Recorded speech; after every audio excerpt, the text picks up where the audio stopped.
How Italy created a tennis machine and became home to some of the world's best players.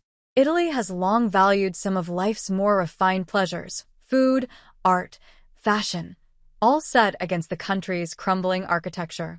Now, that cultural smorgasbord includes a new and perhaps surprising offering: tennis. Surprising, at least, for those only just noticing the recent glut of tennis talent to emerge from the southern European nation. In the men's game, Italy has 9 players ranked inside the top 105 and the top 50, including the all-conquering Jannik Sinner, a 4-time Grand Slam champion and the world #1 since June last year. Given the country's modest history in the sport, this is truly a golden age for Italian tennis, one which has vaulted to even greater heights thanks to Sinner's success on the court and popularity off it. We are now particularly spoiled. Ubaldo Scannagata, a veteran journalist from Italy and founder of the Ubatennis website, tells CNN Sports about his country's tennis boom. Sinner is the top athlete, the top sportsman in Italy. He's already an idol. Scannagata has been involved in tennis for decades. He has covered nearly 180 Grand Slams, including 51 Wimbledons and 50 French Opens, but never has he seen the sport as popular as it is now. Soccer has traditionally dominated the sporting landscape in Italy, and that seems unlikely to change anytime soon. But failure to qualify for the last World Cup, coupled with a lack of global superstars, we don't have Lionel Messi, Cristiano Ronaldo, Kylian Mbappe, or some of the players who play in the Premier League, says Scannagata, has created greater room for tennis to flourish. We never had the front page of sports outlet Gazzetta dello Sport showing tennis, and now tennis is every day in all papers, whatever Sinner does, Scannagata adds. I had last year 70 million site visits, which for tennis is huge. I mean, when I started the blog first and then the website, I was happy when I was doing, 1,000 a day.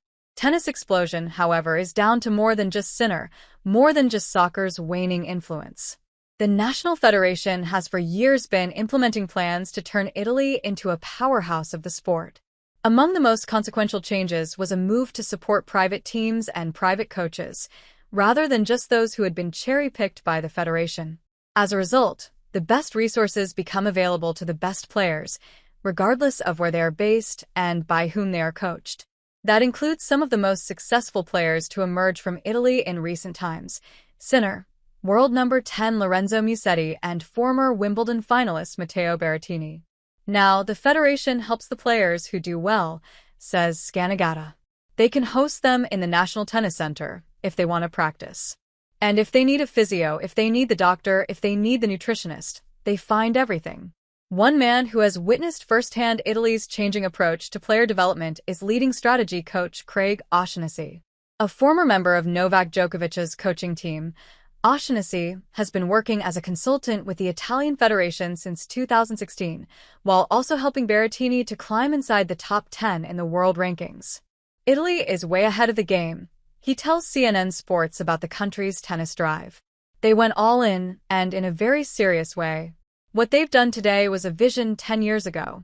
O'Shaughnessy is one of several overseas specialists hired by the federation to improve the standards of tennis coaching across the country through symposiums and workshops.